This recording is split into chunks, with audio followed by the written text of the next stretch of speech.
하나님께서 오늘 우리에게 주시는 말씀은 마태복음 5장 4절의 말씀입니다. 제가 가진 성경으로 신약 5쪽에 있습니다. 말씀 합독하겠습니다. 애통하는 자는 복이 있나니 그들이 위로를 받을 것이며. 아멘. 할렐루야. 오늘도 귀하고 복된 예배 자리에 오신 여러분들 주님의 이름으로 환영하고 축복합니다. 사순절 셋째 주간인데요, 같이 또 이렇게 위로의 인사 함께 기쁜 마음으로 또 따뜻한 마음을 품고 인사 나누었으면 좋겠습니다. 주님의 따뜻한 위로가 함께 하길 바랍니다. 같이 인사 나눠보겠습니다. 시작. 주님의 위로가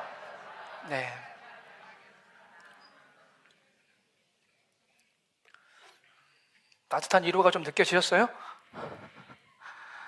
우리가 사순절 세 번째 주간 또 깊은 여정을 지금 지나고 있는데 십자가 세상을 향한 위로라는 이 주제를 가지고 오늘이 벌써 세 번째 시간입니다. 오늘도 오늘 본문 말씀을 통독을 했어요. 누가 했을까요? 오늘은? 주일날에는 좀 듣고 오세요.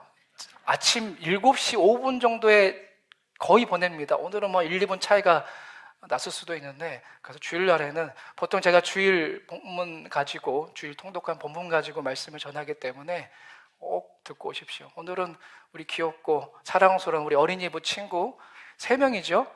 3명이에요. 3명. 3명이 정말 순수한 심령으로 봉독을 했습니다. 아이들이 읽는 거다 보니까 조금은 발음이 불분명할 수도 있고 아쉬운 마음이 들 수도 있겠지만, 지금 요즘 시대에 누가 성경을 봐요? 아이들이 학교에서도 안 가르쳐주고 학원에서도 안 가르쳐줘요. 집에서도 잘 안 가르쳐줍니다. 그래서 교회에서 가르쳐주는 거예요. 여러분들, 우리 아이들이 이렇게 열심히 성경 봉독하고 통독하는 것을 기쁨으로 여기시고 감사로 여기시고 끝까지 우리 아이들 또 응원하고 또 격려하고 기도할 수 있기를 주님의 이름으로 축복합니다.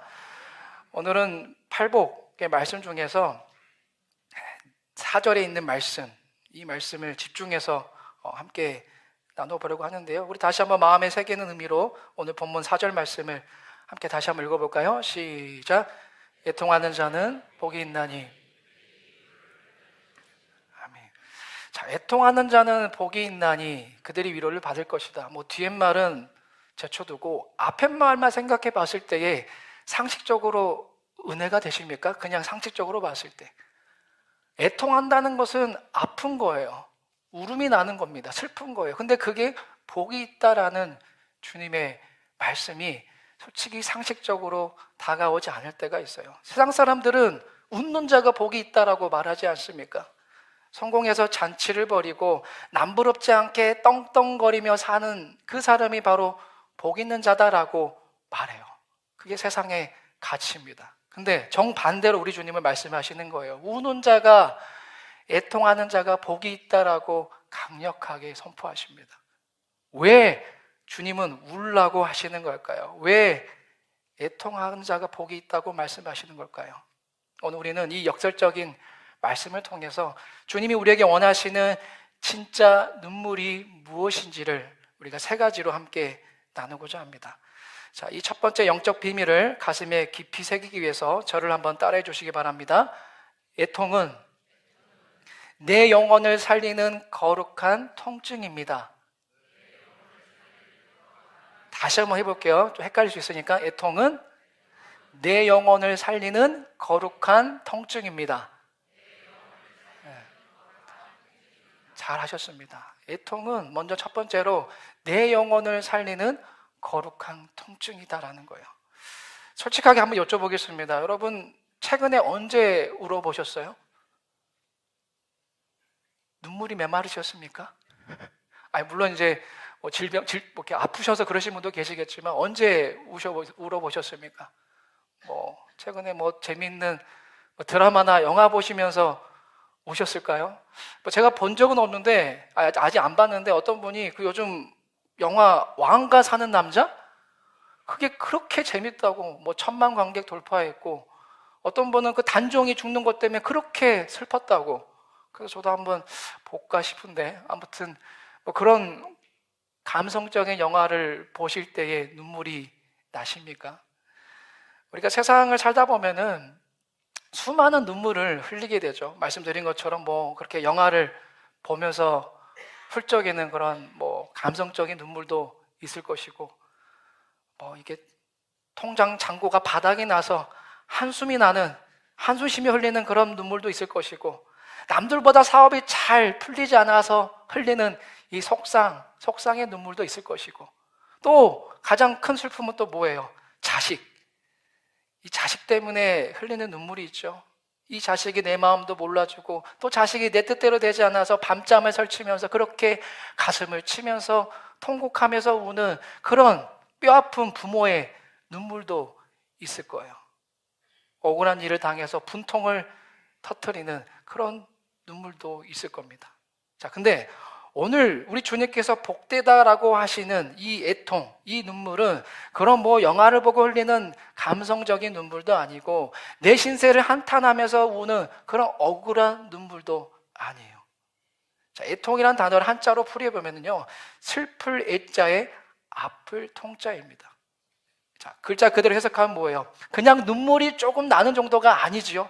너무나 슬퍼서 가슴이 찢어지도록 뼈저리게 아픈 것이 애통입니다. 자, 근데 한자보다 이 애통이란 단어의 이 헬라적 언어의 뜻을 살펴보면요, 더 깊이 느껴집니다. 그 아픔이. 자, 헬라어로는 펜토스라고 되어 있는데요, 이 단어는 그냥 뭐 길을 갔다가 넘어져서 그냥 무릎이 아픈 정도의 그런 아픔을 이야기하지 않아요. 그 정도 아픔이 아닙니다. 이겁니다. 사랑하는 부모님이나 눈에 넣어도 아프지 않을 자식을 잃었을 때에 창자가 끊어진 듯한 고통 속에서 흘리는, 가슴을 치며 통곡하는 아주 깊은 슬픔을 지금 오늘 우리 주님은 애통이라고 말하는 거예요. 죽음 앞에서 토해내는 그 비통함이 바로 애통함입니다. 자, 그렇다면 여러분, 우리는 도대체 무엇을 잃어버렸기에 이토록 가슴을 치며 통곡하며 울어야 하는 걸까요? 왜 그런 울음을, 왜 그런 애통함을 하나님은 우리에게 기대하시는 걸까요? 자, 여기서 말하고 있는 울음이라는 것은 우리가 무엇을 잃어버렸기에 우리는 이 눈물을 흘려야 하냐면은 다름 아닌 내 안에 거룩함과 관련이 있습니다. 내 안에 거룩함을 잃어버렸을 때에 우리는 이 비통해하는 이 애통의 눈물을 우리는 흘릴 줄 알아야 한다는 거예요. 여기 계신 분들은 다 안 그러겠지만, 우리는 때로는 겉으로는 그럴싸한 그리스도인 척, 거룩한 지fun자인 척, 남들에게 존경받는 척, 그렇게 교양 있게 포장하며 살아갈 때가 있어요. 그렇게 신앙생활을 하며 살아갈 때가 있습니다. 주님을 의식하지 않고 사람의 눈을 더 의식하면서 그럴듯한 신앙인으로 나를 포장하며 살아가는 경우가 있어요. 하지만 어떻습니까? 말씀의 그 환한 조명 아래에 내 영혼의 가장 깊은 밑바닥을 비춰보면 어떻습니까? 어느 날 그렇게 말씀이 내 안에 그 은밀한 부위를, 은밀한 마음의 한 구석을 비춰봤을 때 어떤 느낌이 드나요? 어떤 마음이 드십니까? 처절인 영적 통증을 느끼게 될 거예요. 그 말씀 앞에 내가 가지고 있는 이 더러움, 이 교만함, 이 탐욕이 얼마나 내 안에 끓고 있는지, 또 나에게 상처 준 사람을 내가 얼마나 미워하고 있는지, 이 미움이 가득한 내 마음을, 내 영혼의 상태를 말씀을 통하여서, 그 십자가의 조명 아래 비춰진 그 말씀을 통하여서 내 영혼을 비췄을 때에 우리는 그런 영적 통증을, 아까 말씀드린 창자가 끊어질 듯한 그런 비통함을 느끼게 될 때가 있습니다. 그 끔찍한 내 영혼의 폐허를 발견하는 순간에 우리 영혼의 깊은 곳에서는 이런 탄식이, 이런 통곡이 터져 나오는 거예요. 아, 나는 정말 어쩔 수 없는 죄인이구나. 내가 아무리 신앙생활을 오래 했어도, 내가 이렇게 직분을 받고 이렇게 살아가고 있지만 나는 어쩔 수 없는 죄인이구나. 내 안에 정말 선한 것이 단 하나도 없구나 라면서 통곡하지 않습니까? 이런 통곡의 경험들은 있으셔야 돼요. 정말 그리스도인이라면 있으셔야 합니다. 이처럼 뼈저린 이 고통, 이 영적 고통을 경험한 사람이 있어요. 우리가 잘 아는 다윗입니다. 그도 넘어졌죠. 밧세바를 범하였어요. 근데 밧세바를 범하고 아무 일도 없는 척 사람을 속였어요. 완벽하게 속였습니다. 사람을. 하지만 하나님은 속일 수가 없었죠. 나단 선지자를 통하여서 자신의 그 죄의 마음을 깨닫게 한 순간에 그는 이런 영적 고통을 시편 32편에서 아주 처절하게 묘사했어요. 우리 시편 32편 3절과 4절의 말씀을 한번 세 번역으로 함께 화면을 보시고 읽어보겠습니다. 시작. 내가 입을 다물고 죄를 고백하지 않았을 때에는 끊임없는 신음으로 내 뼈가 녹아내렸습니다. 주님께서 밤낮 손으로 나를 짓누르셨기에 나의 혀가 여름 가뭄에 풀 마르듯 말라버렸습니다. 아멘. 죄를 고백하지 않고 그렇게 괜찮은 척 사람들을 속여가며 그렇게 살아갔을 때에 지금 다윗이 이런 통증을 경험한 거예요. 주님의 거룩하신 손이 자꾸 내 영혼을 짓누르는 그런 영적 고통을 경험한 겁니다. 지금 어떻게 표현하고 있어요? 뼈가 녹아내리는 것 같고 혀가 여름 가뭄처럼 바짝바짝 타들어간 듯한 지독한 영적 통증을 경험하게 된 다윗이에요. 여러분, 이런 영적 통증을 경험하였기 때문에 다윗은 더 훌륭한 위대한 신앙의 모습으로 나아갈 수 있었던 것입니다. 신앙이라면은 여러분 이런 영적 통증을 경험해 보셔야 돼요. 이게 바로 애통의 마음입니다.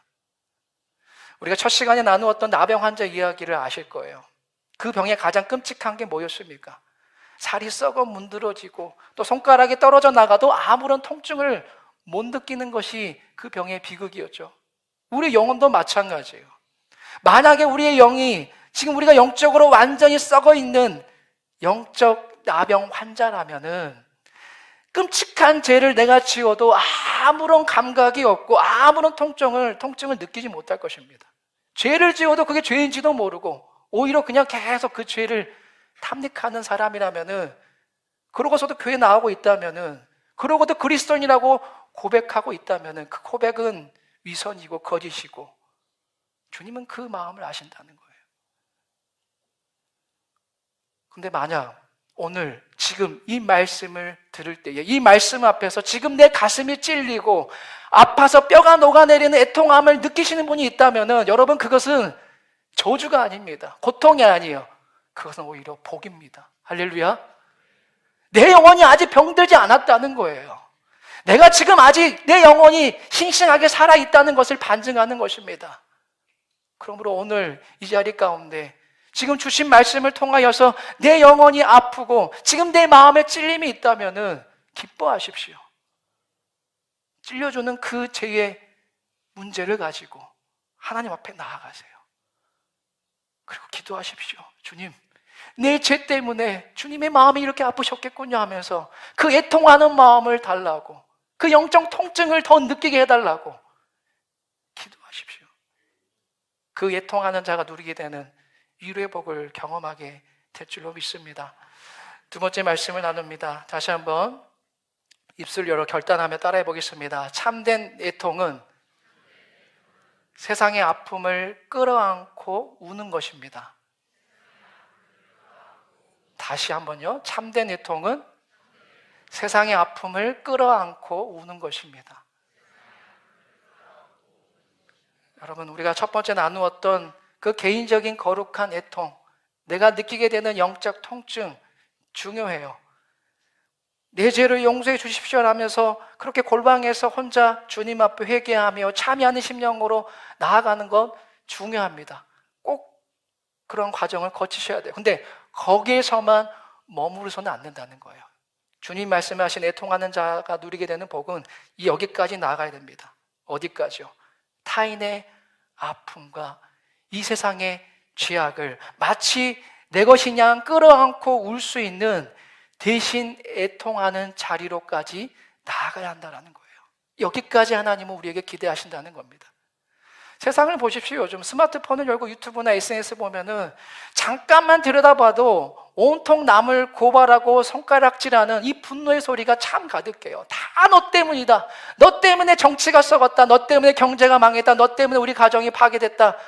목사 때문에, 장로 때문에, 권사 때문에, 집사 때문에 교회가 다 이 모양 이 꼴이다. 다 모두가 다 뭐예요? 날카로운 심판자가 되어서 남 탓을 하고 있죠. 서로에게 돌을 던지기 바쁩니다.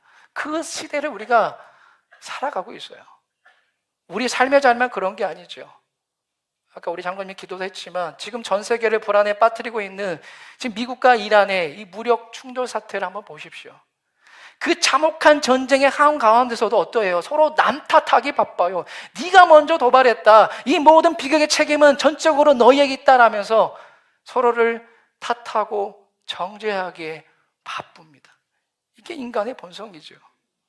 이처럼 거대한 국가 간의 전쟁부터 내 곁의 작은 관계까지 온 세상이 그렇게 남을 탓하며 돌을 던지기에 급급해요. 근데 여러분, 우리가 여기서 반드시 기억해야 될 분명한 진리가 있어요. 여러분, 우리가 그토록 갈망하는, 또 성경이 우리에게 소망하고 있는 이 새날, 새 하늘과 새 땅, 하나님의 나라는 세상이 뒤집히고 정권이 바뀐다고 해서 오는 것이 아니라는 거예요. 이겁니다.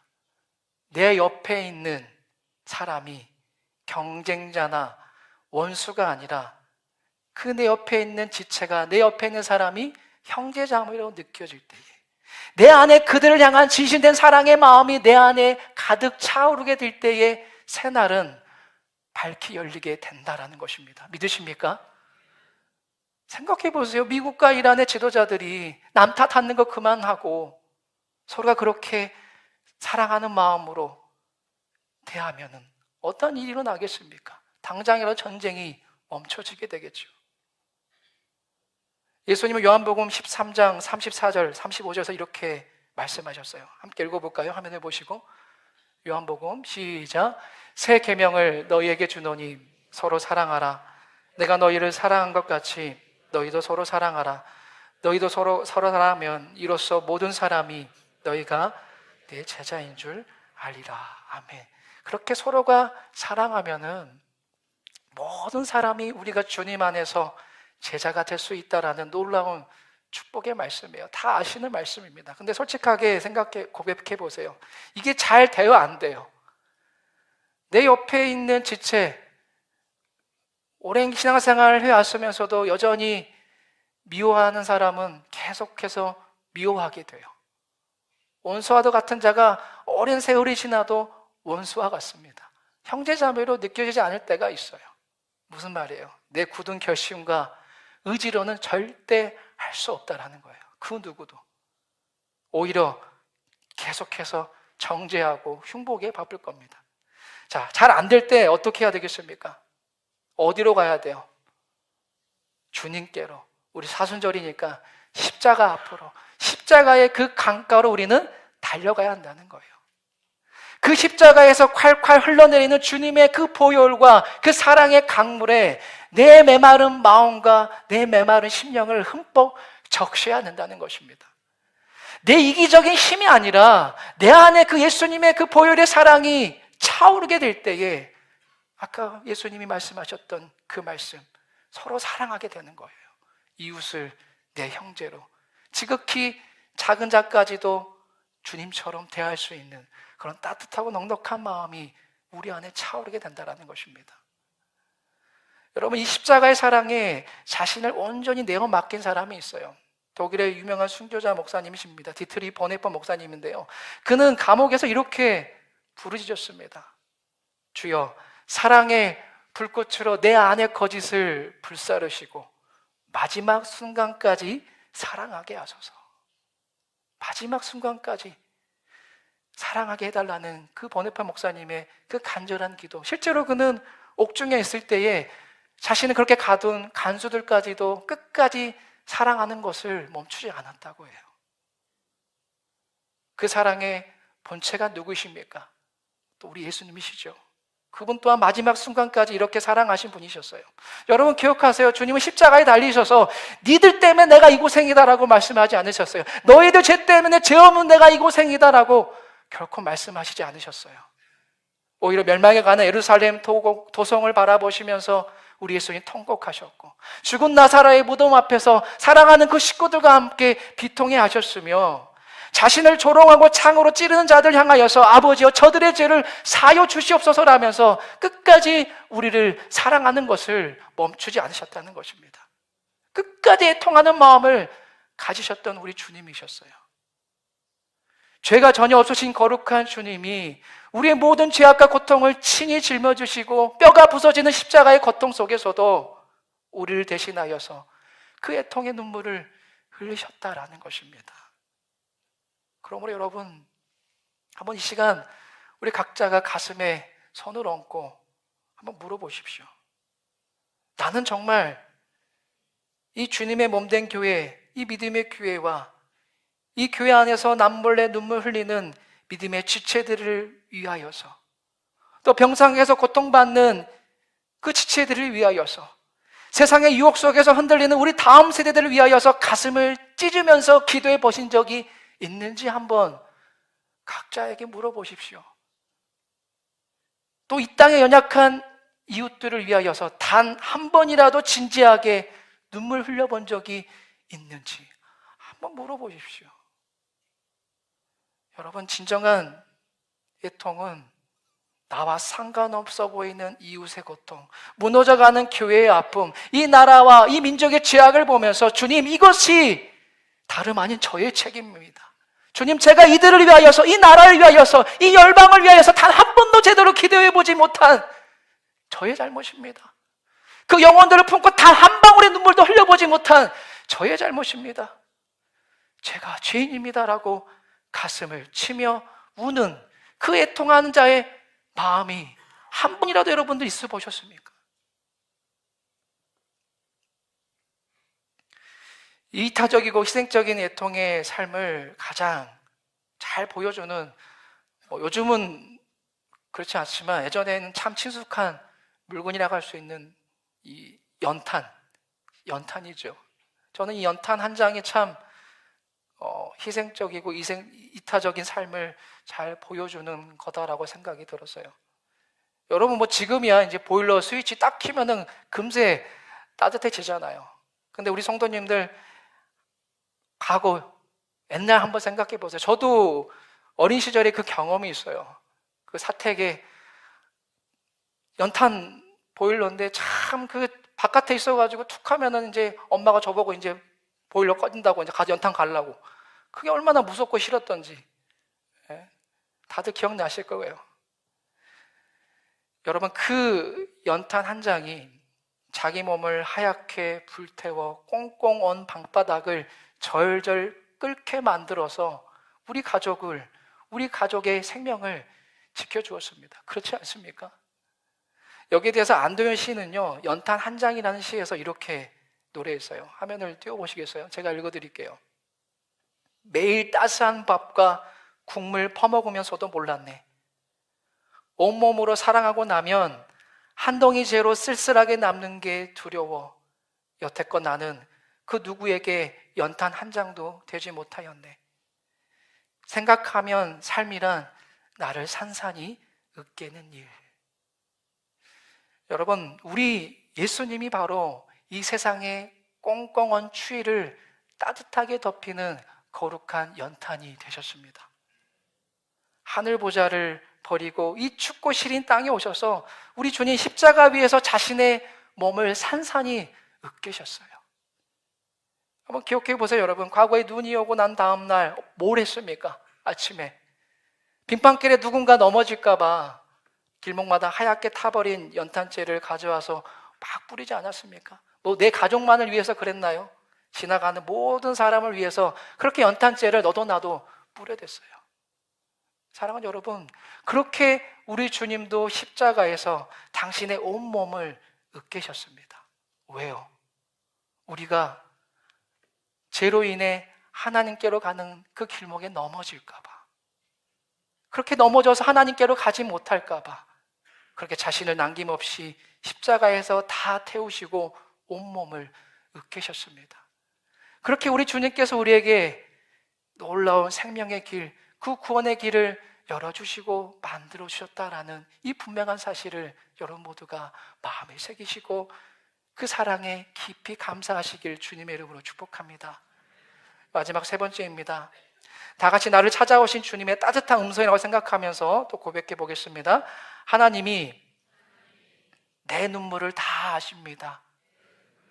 다시 한번 주님의 음성이라 생각하시고, 하나님이 내 눈물을 다 아십니다.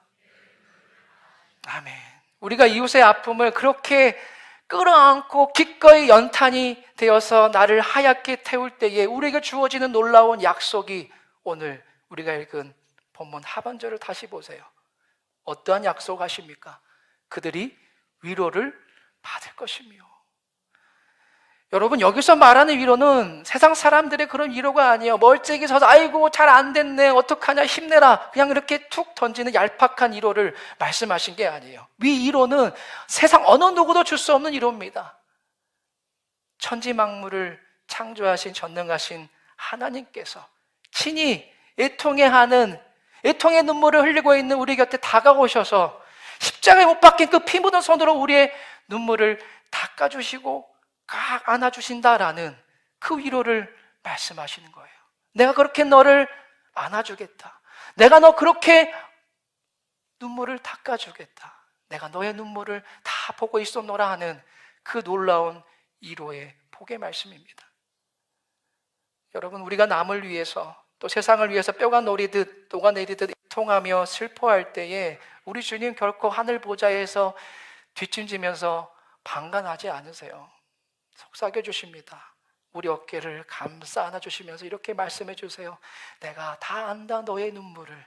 네가 골방에서 가슴치며 흘린 그 회개의 눈물을 내가 다 안다. 네가 이 주님의 몸된 교회, 내 몸인 교회를 위해서 흘린 눈물을 내가 다 안다. 네가 아픈 지체들과 이 나라의 아픔을 네가 끌어안고 오는 그 눈물을 내가 다 안다. 그 뼈저린 그 눈물을 내가 다 안다. 참으로 고맙다라고 우리 주님 그렇게 반드시 이루해 주실 줄로 믿습니다.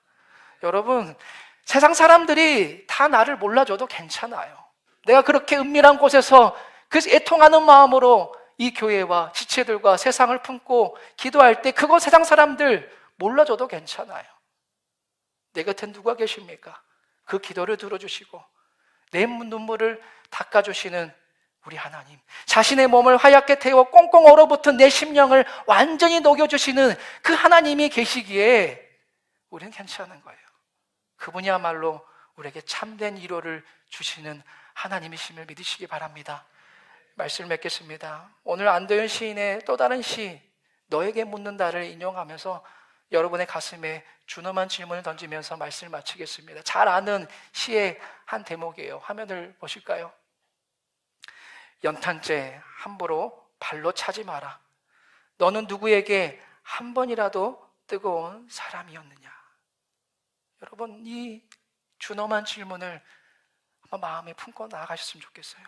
여러분, 정말 단 한 번이라도 누군가를 위해, 깨어진 이 세상을 위해 내 뼈가 녹아내리듯 애통하며 기도해 보신 적이 있으십니까? 나를 산산이 으깨어 차가운 세상을 그렇게 따뜻하게 덮여본 적이 있으십니까? 여러분, 우리의 인생도 언젠가는 정말이 올 거예요. 정말이 옵니다. 호흡이 멈추고 우리도 그렇게 하얗게 식어서 흙과 재로 돌아갈 그 마지막 때가 오고야 말 겁니다. 그렇다면 어떻게 해야 될까요? 주님께서 우리에게 생명을 허락하시는 그때까지, 허락하시는 한 우리도 십자가의 주님처럼 세상을 그렇게 따뜻하게 덮여주는 그런 삶을 살아야 하지 않겠습니까? 오늘 여러분들이 기꺼이 나를 으깨어 덮어야 할 아주 작은 곳이 하나 있습니다. 이곳을 좀 소개해주고 말씀을 마치고자 해요. 얼마 전 지인을 통해서 아프리카의 잠비아의 안타까운 소식을 들었어요. 현지에 있는 선교센터에서 그 리버티 초등학교 아이들 300여 명에게 매일 귀한 한 끼를 먹이고 있는데요. 문제는 그 학교에 번듯한 식당이 없어서, 급식소가 없어서 맨 바닥에서 그렇게 날마다 불을 피워서 아이들 밥을 짓는다는 거예요. 문제가 뭐냐면 비가 올 때입니다. 급식소가 없다 보니까, 지붕이 있는 그런 마땅한 곳이 없다 보니까 비가 쏟아진 날에는 아예 불을 피울 수가 없다고 해요. 그래서 300명의 어린 생명들이 비가 오는 그 날에는 꼼짝없이 굶어야만 하는 처지입니다. 비를 피해 안전하게 밥이라도 지을 수 있는 아주 작은 급식시설이 너무나도 필요하다라는 그 소식을 들었을 때 참 가슴이 먹먹하고 무거웠습니다. 여러분, 부담으로 듣지 마십시오. 우리가 주일날 교회에 와서 마시는 커피 한 잔 값이 얼마입니까? 단돈 10,000원은 아니고 단돈 1,000원이에요. 여러분, 1,000원이 우리에게는 가벼운 돈일지 모르겠지만 잠비아에서는 아닙니다. 그곳에서는 아이 한 명이 든든하게 한 끼를 먹을 수 있는 큰 돈이에요. 그래서 오늘 예배를 마치고 로비에 있는 이 커피 성교비 함에 성교비를 넣으실 때 이렇게 기도해 주십시오. 비가 오면 밥을 짓지 못해 굶주려야 하는 그 리버티 초등학교 아이들을 생각하면서 여러분 그 애통하는 마음으로 기도해 주시기를 바랍니다. 여러분, 우리의 이 작은 정성들이 모여서 아이들이 비바람을 피해 안심하고 밥을 먹을 수 있는 이 든든한 급식 시설이 세워지게 될 줄로 믿습니다. 그러니 좀 동참해 주세요. 공짜로 커피 드시는 분들이 참 많습니다. 그거 탓하자는 게 아니에요.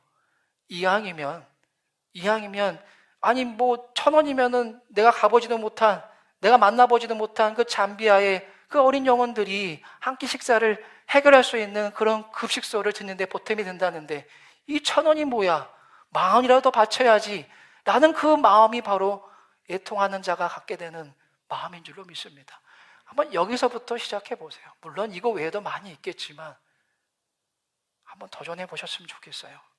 여러분 모두가 그렇게 세상을 덮이는, 따뜻하게 덮이는 거룩한 연탄 한 장이 될 수 있기를 주님의 이름으로 축복합니다. 뼈를 깎는 애통의 마음으로 이웃의 어둠을 밝힐 때에 내 눈물을 다 아신다고 안아주시는 하나님의 그 크신 위로가 여러분의 삶과 또 우리 믿음의 교회 위에 영원토록 함께 하시기를 주님의 이름으로 간절히 축원합니다.